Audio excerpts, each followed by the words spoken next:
Hola, soy de Coahuila, Huachinango, Puebla. Tengo 5 años.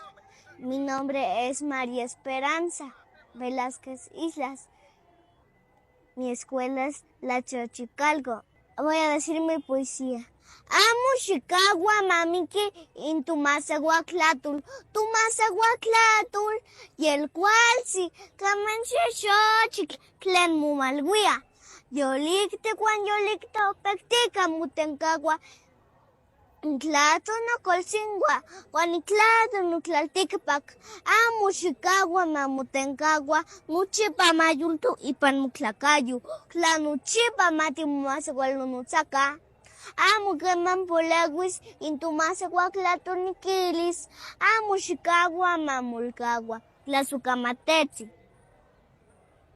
No dejes morir mi voz, mi lengua es hermosa, una flor por cuidar, pero poquito a poquito se empieza a apagar. Es la voz de mis abuelos y de mi tierra también. No la dejes en silencio, que viva siempre en tu ser. Si la hablamos día a día, nunca se va a terminar. Nuestro náhuatl querido, no lo dejes olvidar. Gracias.